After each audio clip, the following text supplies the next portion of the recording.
DJ Smart Mix Master. Bènìyàn lè lọ́dún kí ló yẹ kó ṣe. Bènìyàn lè lọ́dún kí ló yẹ kó ṣe. Ọpẹ́ ńláńlá ló yẹ kó dùn. Fọba aláwùrà Zuli Jalali. Happy birthday to you Adoni. Ọlọ́jọ́ ìbí wàá ṣoríire. Bènìyàn lè lọ́dún kí ló yẹ kó ṣe.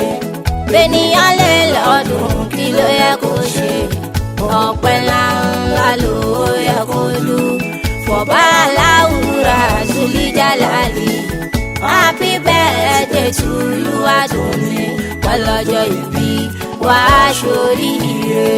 Mélòó mélòó èèyàn ni wọ́n jọ bí ẹ tí wọ́n ò jẹ́ níyàn nínú ayé mọ́. Mélòó èèyàn ni wọ́n jọ bí ẹ tí wọ́n ti fi ilẹ̀ ṣaṣọ bora. Àánú Ọlọ́run ṣàní wọ́n rí gbà. Happy birthday to you Adoni. Ọlọ́jọ́ ìbí wàá ṣoríire. Ó ti di dandan kó ṣoríire. Bènìyàn lè lọ́dún kí ló yẹ kó ṣe. Bènìyàn lè lọ́dún kí ló yẹ kó ṣe. Ọpẹ́ ńláńlá ló yẹ kó dùn. Fọba aláwùrà Zuli Jalali. Happy birthday to you Adoni. Ọlọ́jọ́ ìbí wàá ṣoríire.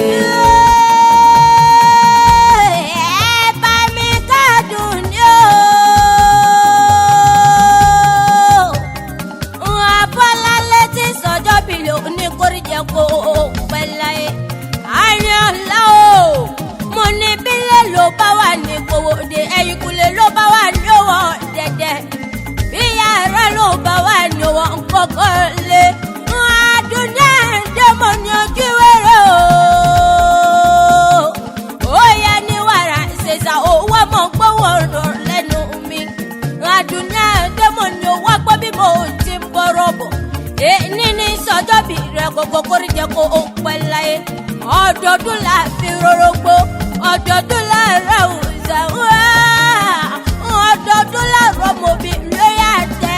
Àdùnní àdó mo pọdọọdún lọ sí ìmọ̀rí, ọdọọdún lọ sí ìmọ̀ bẹ́ẹ̀. O ti sọdún èyí náà o ti ṣe tẹ̀mí tọmọtọmọ. Àìsàn oníkọ̀ ẹ̀ ọ̀lọ́wọ́ òkú nípa ọlẹ́kùn. Ọmọ bá ṣòro, ọmọ bá ṣọ̀run títí ìlú amúwò ṣebí ìwọ ní kéésì lọ. Àdùnní àdédé kú mọ̀ bọ̀ lọ́dọ̀ mi gidi.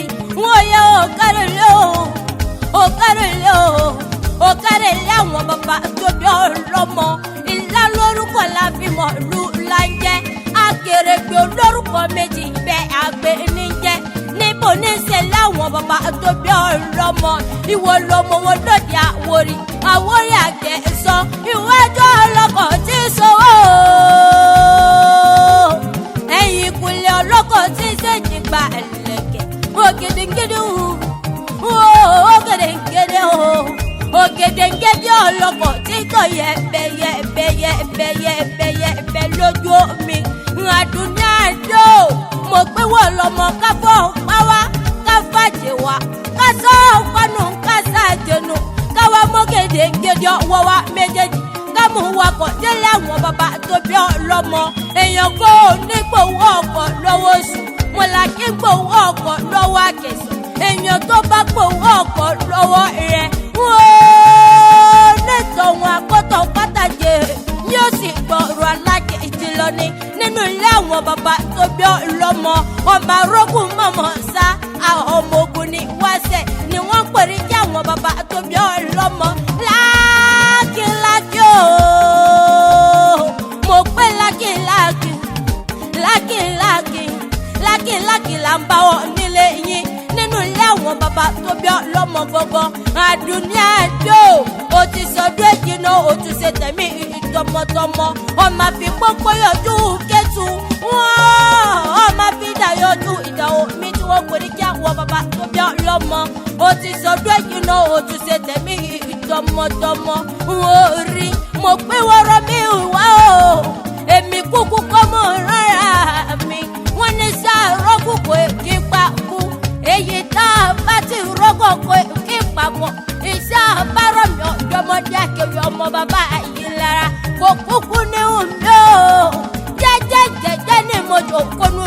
bàbá tó bí mi lọ́mọ tó mọ̀ gbọ́ lórí àgbo mi mo lè tàlẹ́ ní tí ń pè mí sórí àgbo ló bá di bàbá tó bí ọlọ́mọ ó lọ máa jí lára o pẹ̀rẹ́ nílẹ̀ kò ní ìdẹ́pẹ́rì lógójì wọ́n òjòjò ní sọ̀wọ́ kó má lè yàn jà láéláé ó pẹ́ kòkòkò lọ́rọ̀ tálẹ̀ ó máa jí lára o dákun wá bá ń kọ́ mọ́ mi àdùnní àdé àbọ́lálé àríọ̀ láti sọjọ́ ìbílẹ̀ oníkórìjẹ́ kó pẹ́ láyé.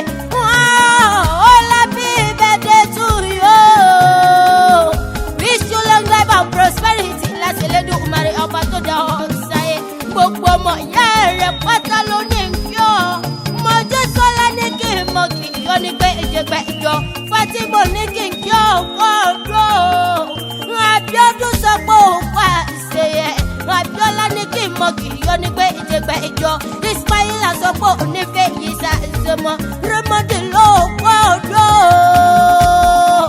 òkú ìyèdò wọn lọ sọdún èyí náà ó tún ṣe tẹ̀mí ìtọmọtọmọ wọn gbà káwọ́ lórí sùpọ̀ ní ìṣẹ̀lẹ̀ lọ́dẹ̀dẹ̀ rẹ̀ wọn pọ̀ onírìhùn gbé sọnù bí kì í ṣe bí ọmọ àdùnní àdó.